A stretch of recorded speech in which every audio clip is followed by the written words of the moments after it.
میرا نام وردا مظفر ہے، میرے ابو کا نام مظفر احمد ہے، میری امی کا نام ناصر شہین ہے، اور میں ورنزت جماعت سے ہوں۔ حضور، ہمیں غیب پر ایمان لانے کے لیے کیوں کہا گیا ہے؟ اس لیے کہ پتہ ہو کہ آئندہ غیب بھی اللہ تعالیٰ کی قدرت میں ہے، اور جو ہمارا غیب ہے اس پر ہم ایمان لائیں تو خدا پر بھی ایمان لاتے ہیں۔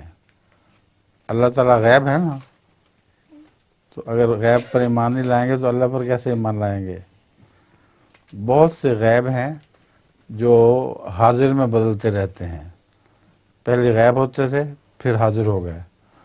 آج کل کی دنیا میں جو ایجادات ہو رہی ہیں اس سے پہلے زمانے میں وہ غائب تھیں، تو اب وہ غیب سے حاضر بنتی چلی جا رہی ہیں۔ تو غیب پر ایمان لانا اللہ پر ایمان لانے کے لیے، فرشتوں پر ایمان لانے کے لیے اور اپنے فائدے کے لیے ضروری ہے۔ لطیفہ ہے، سنائیے۔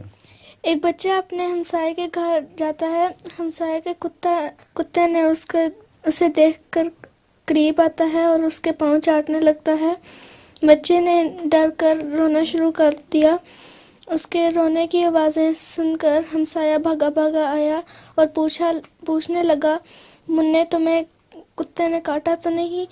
بچے نے روتے وقت کہا، نہیں، ابھی تو وہ چکھ رہا تھا۔ اچھا